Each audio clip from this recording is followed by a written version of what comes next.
Hey, listen. Tomorrow, I'm about to do my maybe tomorrow or the next day, I'm about to do my routine. You know what I'm saying? My morning routine. I've been seeing everybody doing their routines and things of that nature. You feel me? And it's time for me to show the world what my routine is. You feel me? Because I be thinking, you know, the world is missing some of that God body balance. You know, I see the young men out there trying to do their thing and trying to teach other men how to be men. But you know, you got to be a man. You got to be like, we need new levels of men. You know what I mean? Like, you know how like most men are like regular Saiyans. You know what I mean? Then you got, if you watch Dragon Ball Z, some of them like, I ain't never heard that phrase. Like a Saiyan? A regular Saiyan? A regular, like before they go Super Saiyan. No, I feel what you're saying. You feel me? But then you got like the Warriors, the Z Warriors are like a Yamcha, you feel me, and Krillin and Piccolo. Well, not Piccolo, because he kind of OP Yeah, Krillin. now. But like Krillin, you feel me? And then you got like all the rest of them. That's how these men are nowadays. You feel me? And the problem, what happened is that you said the safety belt? Damn, man, I'm Kanye West. I don't want a safety belt. It's gonna start beating. But the problem is that these new men be thinking that they ultimate men because they get some money or some followers. You feel me?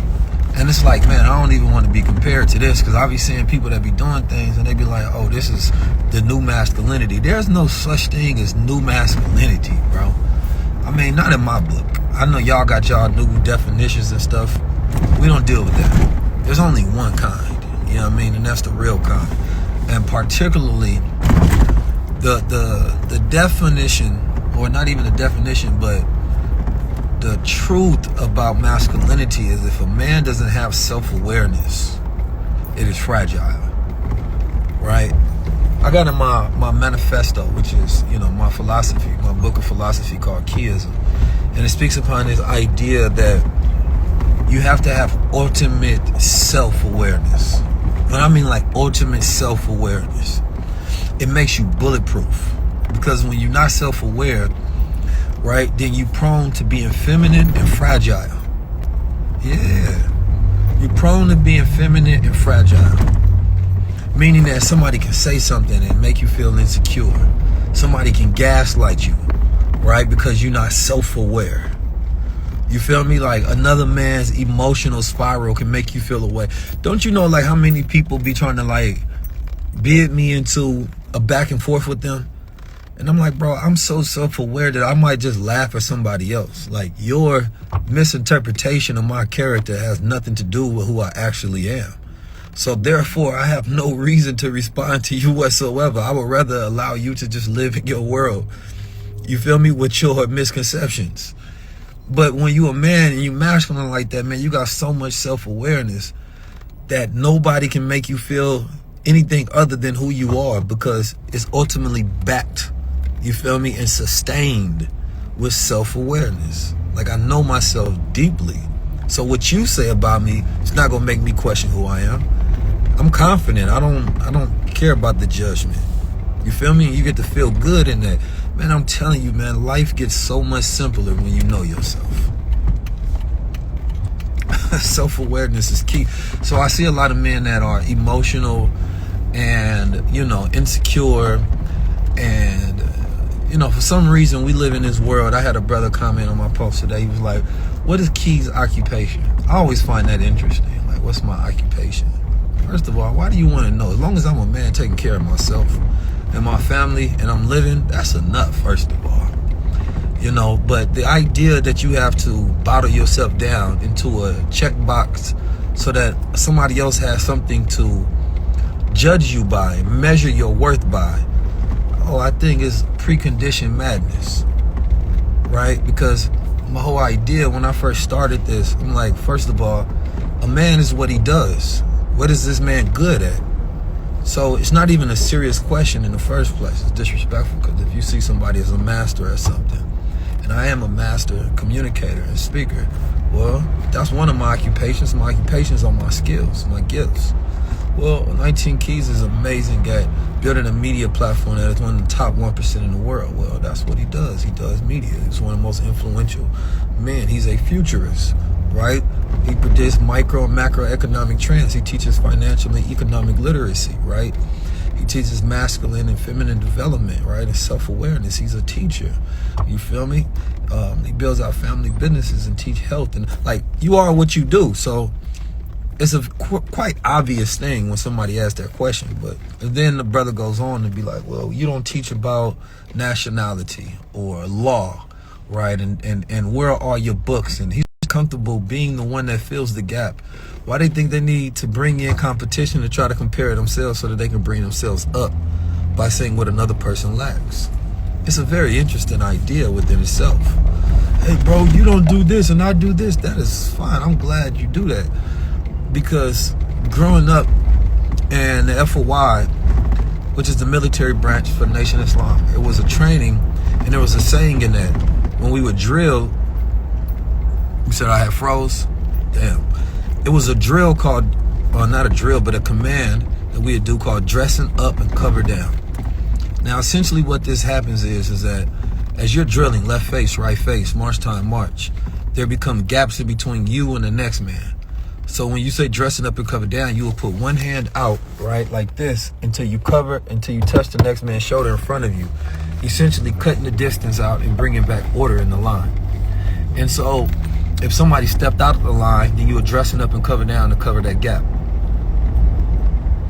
You said somebody said something about God. If somebody says something about me, it might just be because they worship me. I might be on their mind, if that's true. You feel me? The only reason somebody will say something bad about 19 Keys is because they worship me secretly. And I can't do nothing about that. So if any of those things are true, you feel me? That's it. But it is what it is. As a God body, all we do is build. You said come to New York and sell coffee? Maybe so. But as I was trying to explain is, I never understood why people are not happy being the one that does something, right? I had a brother comparing and saying, that's like somebody come to me and say, Keys, you're not teaching people about options trading daily. You're not teaching people about future stock.